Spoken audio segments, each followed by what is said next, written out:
This year, a humble general from Rhode Island stepped into the political fray. After 33 years in the Army, the former Defense Intelligence Agency boss left the military, wrote a book, and made the GOP vice presidential shortlist. His book is already a New York Times bestseller and outlines what America needs to do in order to win the war against radical Islam. The best plan gives you the most options at the last possible minute. And right now, we don't have the best plan.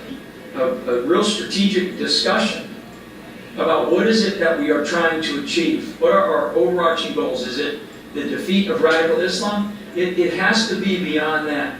And this is where this alliance of nations, they have got to get their act together. General Flynn maintains we need to invest in stability and not conflict. And he wasn't afraid to tackle the real war on women facing the Middle East and said, a large, at least 50% of the population in that component of the world is untapped for intellectual horsepower to be able to rise up and make these countries much better intellectually, economically, politically, from an education standpoint, all those things. But ultimately, Flynn says to win the battle against radical Islam, we must destroy the jihadi armies, kill or capture their leaders, discredit their ideology, create a 21st century alliance, and we must hold countries accountable for supporting terrorism.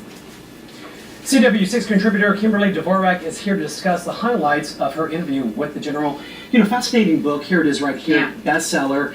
What did you find fascinating personally? What did you take from this? Well, I was lucky enough to interview, I've been able to interview General Flynn now twice, and the main takeaway is that there is a way to defeat this ideology, and right now it just doesn't seem like either political party is willing to actually get at the crux of the matter here.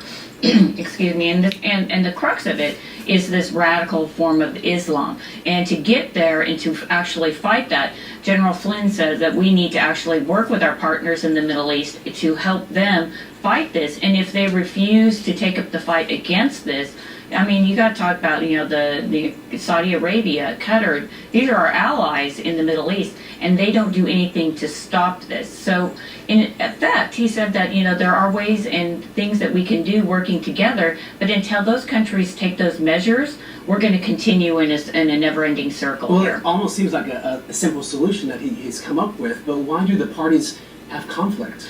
I think with the Democrats, they just want to be everybody's friend and let's, status quo, it's moving okay. And then on the right, they're saying get rid of political correctness.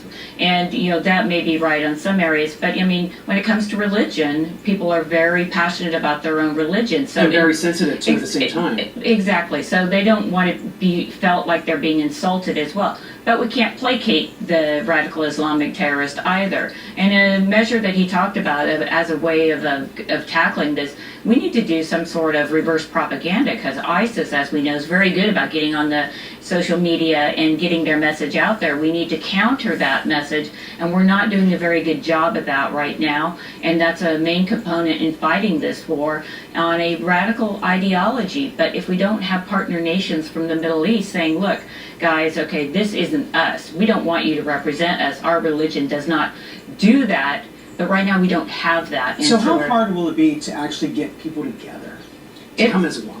I think the American people are going to say a lot during this election cycle. I think the American people are watching what happened in Nice, in Brussels, Orlando, San Bernardino, and with all of the police shootings and whatnot going across the country. And everybody's like, this has got to stop. Something has to change, and you need a change of action.